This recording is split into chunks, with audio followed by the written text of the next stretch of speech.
Hello mga mi! Welcome back again to my mini vlog. So today is October 24, 2025. Karon mga mi, pagtulong mi karon sa balay-balay bukidnon kay nami important appointment na buhaton. So very short lang din siya nga vlog. Kay mora pagid mo pagtukod. So lahi ra gid mo basta magbiyahe ta padung sa probinsya or muli ta sa probinsya. Kay malingaw ka sa biyahe, presko kayo ang hangin, siya ng mga view, ma-enjoy gid mo ang biyahe, the whole biyahe, mura gid ka maka-feel og kapo dahil tanaw ra gud siya na kayo bili mo kuan siya na siya sa mata, mawalay mo stress tension, diba lahi ra gid sa city o sa probinsya. Siya na ko sa city, pero lahi ra gid sa probinsya, ang hangin, murag ulian na yung mga pagpati mo na ako ma-feel charis. Kanina pwede rin ni sa mga mabuhin doon, so nga ni ginigili palikod-likod, pero nice ka pa ng view. Ma-enjoy ka pa niyo, malagali-likod na malipong na kanya, pero is chadang yun, diba? Pero kung nagaton ka mga nila, pag yung lang daan ko na pagbano na lang white flower, pareha sa ako nagaton kayo na. Sige ko ganahan mo sa kayo basket, malipong gano'n ko.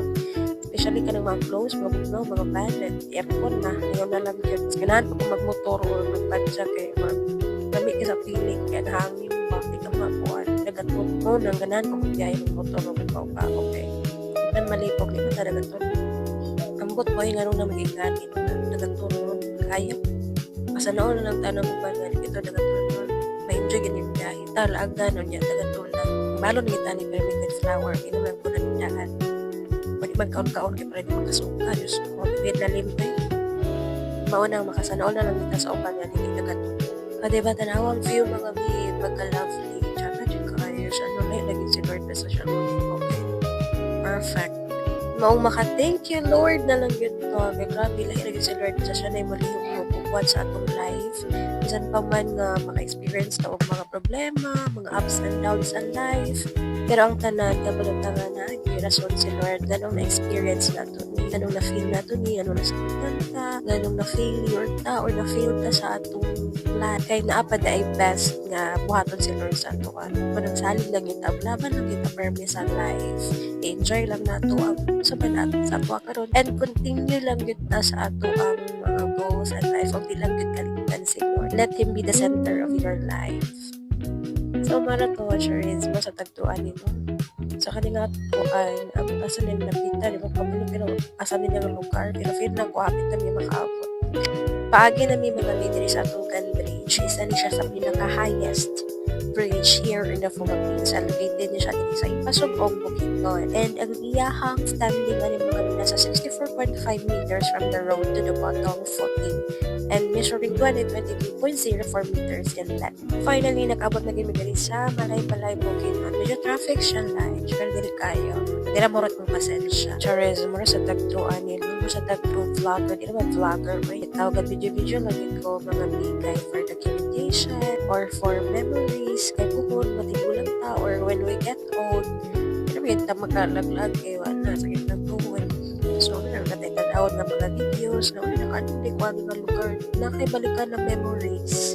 Kaya lirig ko mo tanaw sa picture or sa video, i-compare niyo mo kay mas tsada ang video mga bigay. Kung ibalik mo ka sa atong panahon, magdala ka way back atong panahon, makita niyo mga smiles, masyag siya tinuod pa. So, mauna siya, ready kigapon dahil lang yung mga vlogger, no? Kaya kanya dito ng pictures, mga video, voice over, mga music, lalo.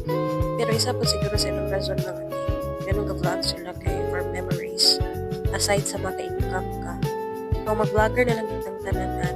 Hoy, so mga ito siya mga happy to give me moment. Magaling sa provide dito sa blessing video. And nakapit lang pag-nagiri sa video para mga po sa mga buwad. Kaya hapit na post next day. Kaya medyo layo na ba yung nangamuan ni. So, timing man. So, napit na lang yung naman. So, pa daw mami ani, paulit nami ani, magamian na kanisayin nila mga likod na dito sa sitar. Pero kay nag-renovation na sila mga ni, so uli na lang yung migpaday. And kay gigbangko to man ni, so ano nga malipot yung mga pagkaon, snacks, sudan, kaya naman pamirais tala, and soft drinks, cups, mga gamit, utensils. So morning nga tayo mga mi, nga nag-try mi diri agad sa sitar, kaya wag kabalo nga nag-renovation na sila sa nakukul, kaya kung naman kami mga liko, and kung kapon, and uli lang dayon. So So kay nag-renovation sila, ilang gayayo ilang pool daw. So nipalit namin sa mga amin. Fairness din pagkaayo din. So mara na mga mini na online safety nga place nga na dumi magkaon magdito kay paggutom na yung person. No, pag niya po mga food na tangdala, magpalit ng so siya. Thank you so much for watching. See you on my next vlog.